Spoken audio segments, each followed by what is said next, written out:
नमस्कार मंडळी, स्वागत आहे रंगभूमी.com वर. माझ्यासोबत आहेत अलका कुबल मॅम. मॅमबद्दल मला एक सांगायचं, मी रात्री झोपली नाही कारण उद्या अलका कुबल मॅमचा इंटरव्ह्यू घ्यायचा, एवढी मी नर्वस होती. पण मी एंटर केलं, फर्स्ट आमचा आय टू आय कॉन्टॅक्ट झाला आणि जस्ट स्माईल केली मॅमने. माझी सगळी भीती क्षणार्धात निघून गेली. एवढं पॉझिटिव्ह व्यक्तिमत्व मी आयुष्यात नाही बघितलंय. तुम्ही जी वॉर्म देता समोरच्याला ना, ते खूप मोठं आहे. आणि आता मी तुमचं स्वागत करते रंगभूमी.com. Thank you very much ma'am. खूप वर्षांनी तुम्ही रंगभूमीवर येत आहे आणि आम्हाला हे नशीब म्हणजे आमचं उजळलं की आम्हाला तुमच्याशी गप्पा मारायला मिळत आहेत. आणि तुमचा वेट लॉस सगळीकडे व्हायरल झालेला आहे. सगळे सेलिब्रिटी येऊन सांगतात की अलका कुबल वेट लॉस करताय. काय काय आम्हाला असं कळत नव्हतं की नक्की काय होतं आहे. आणि मग कळलं की नाटक येतं आहे. किती गोड.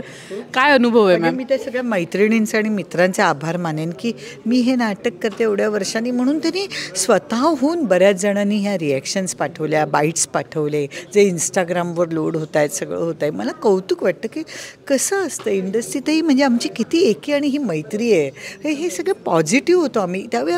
हे जेलस होणं कोणावर काही नव्हतं. ते हे आत्ताही नाही आहे, हेल्दी वातावरण आहे, पण ती मैत्री अजून टिकून आहे. म्हणजे त्याचा अनुभव मला आत्ता जास्तच येतो आहे सगळ्यांचा.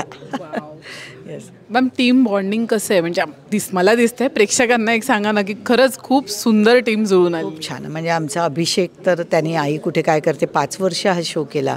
तो सगळ्या महिलांना आवडणारा ॲक्टर आहे आणि म्हणजे मुलींना शक्यतो असेल. आणि आमच्या ह्या 2 मुली साक्षी, पूनम खूपच गोड आहेत. म्हणजे त्या आधी ऑलरेडी त्यांनी त्याचे प्रायोगिक म्हणजे स्पर्धेला 2दा शो केले होते, पण त्याही अप्रतिम. म्हणजे माझ्या निर्मात्यांचंही कौतुक आहे की त्यांनी आम्हाला इथे नाववाले ॲक्टर हवे आहेत, हे हवेत, हे केलं नाही, कारण त्या छान कामं करतात म्हणून त्यांनाच कंटिन्यू केलं. अभय जोशी याच्यात आहेत आत्ता. अभय जोशी, मी आणि अभिषेक या नाटकात नवीन आलो आहे असं म्हणू की, कारण 2 शो झाले होते स्पर्धेसाठी. त्यावेळी वेट लॉस नव्हतं, आता वजनदार झालं आहे. पण खूप छान अनुभव आणि आमच्यात एवढं फॅमिली बॉन्डिंग झालं आहे ना की आता एकमेकींशी एवढं असं, म्हणजे आम्ही अजून दौरे करताना फार मजा येईल. फक्त मी पब्लिकमुळे फार अशी बाहेर पडत नाही. म्हणजे हे धमाल करताना मी ती मिस करेन एवढीच. मी तशी शक्यतो हॉटेलमधनं मग बाहेर पडत नाही शोशिवाय.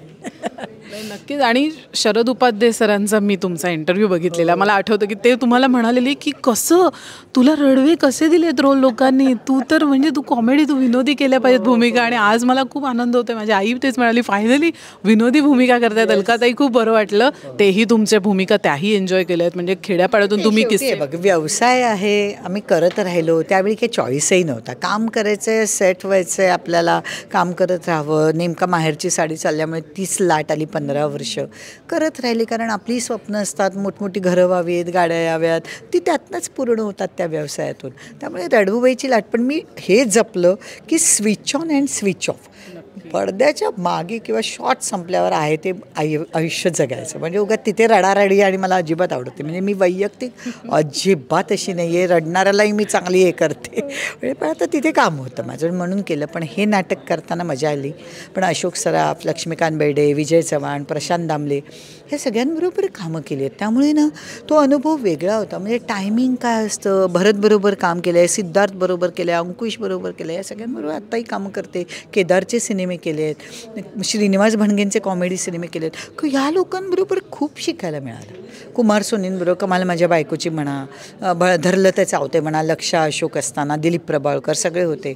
तर त्यामुळे ती एक वेगळीच मजा होती. म्हणजे मला शिकायला तिथून मिळालं. पण माझे रडारडीचे सिनेमे चालल्यामुळे माझी तीच इमेज झाली. त्याला काही इलाज नव्हता. पण ते रडारडीचे सिनेमे पण तुम्ही घराघरात पोहोचला. तुम्ही प्रत्येक बाईच्या हृदयात आहात की हे आपल्याबरोबर कुठेतरी घडलं, हे प्रत्येकीला वाटतं. आणि त्यामुळे ते आपली मानणं आहे ना, ते फार महत्त्वाचं आहे. म्हणजे ते प्रेक्षक तुम्हाला असं म्हणून स्वीकारतात, तो आपले पण आपल्यात बघत असतात. नाही, मला आत्ताच नाटकानंतरची जी एक बाहेर लांबलचक गर्दी असते ग्रीन रूमच्या बाहेर, ती दिसते. प्रेक्षक येणार आहेत तुम्हाला भेटायला. आणि नक्कीच आम्ही आत्ताच क्लिप बघितले, नाटकातलं एक दृश्य फक्त बघितलंय आणि ते कमाल. म्हणजे एनर्जी तर एवढी, खरंच तुफान एनर्जी. सगळ्यात जास्त एनर्जी अलका मॅमचीच आहे. नाही, खूप छान आहे. म्हणजे ती एनर्जी अजून पूर्ण अंकात भरपूर आहे. म्हणजे मी 3 प्रवेश झाल्यावर जे काय 3 प्रवेशानंतर बसते, एवढी माझी धावपळ आहे, धावणं आहे, व्यायाम आहे, सगळं आहे, ते लपवालपी आहे, सगळं आहे. त्यामुळे मजा येते करताना. म्हणजे नॅचरली तुमचा वेट लॉस होणार आहे नाटकामध्ये. म्हणजे आता मला सध्या तरी चालण्याची गरज नाही, जॉगिंगची वगैरे. एवढं माझं इथे होतं आहे सगळं 12 तास व्यायाम. आणि संतोष वेरुळकर दादा, त्यांच्याबद्दल थोडं सांगा. कारण मला एक जाणवलं, तुम्ही परफेक्शनिस्ट आहात, ते परफेक्शनिस्ट आहेत आणि संपदाताई परफेक्शनिस्ट आहेत. तर तुमचं कशी भट्टी जमली? नाही, मला ना संतोषचं आवडलं काय, म्हणजे व्यावसायिक कदाचित संतोषचं पहिलं नाटक असेल, पण अनुभव खूप आहे डिरेक्शनचा. कारण ज्या छोट्या छोट्या जागा, टायमिंग वगैरे आहे ना, कधीतरी काय होतं माहिती आहे, आपल्याला वाटतं आपण खूप छान करतो आहे, आपलंच छान होतं आहे वगैरे. हे जरा आर्टिस्टने करू नये, कारण आर्टिस्टना डिरेक्टरप्रमाणे असला तर त्याच्यामध्ये काहीतरी व्हरायटी येते. आणि ते संतोष आम्हाला छोट्या छोट्या जागा सांगतात, त्यामुळे आमच्या कामावर त्याचा परिणाम होतो आणि ते चांगलं होतं आहे. त्यामुळे मी संतोषचे आभार मानेन. म्हणजे संतोषला पहिल्या वेळी वाटलं अलकाताईला आवडेल की नाही, म्हटलं नाही, इथे मी विद्यार्थिनी आहे. म्हणजे मी आज पहिल्या प्रयोगाला नमस्कार करूनच जाणार वयाने लहान असला तर, कारण तू माझा डिरेक्टर आहेस, तुझ्याकडनं मी हे शिकते. तर त्यामुळे मला असं वाटतं की खूप मदत होते या गोष्टीला. आजच्या पिढीला तुमच्या पिढीकडून खूप काही शिकायची गरज आहे, मला हे नमूद करावंसं वाटतं इकडे. आणि मॅम खूप शुभेच्छा नवीन नाटकासाठी. थँक्यू. आणि मी सांगेन वजनदार 24 एप्रिलला सुरू होत आहे.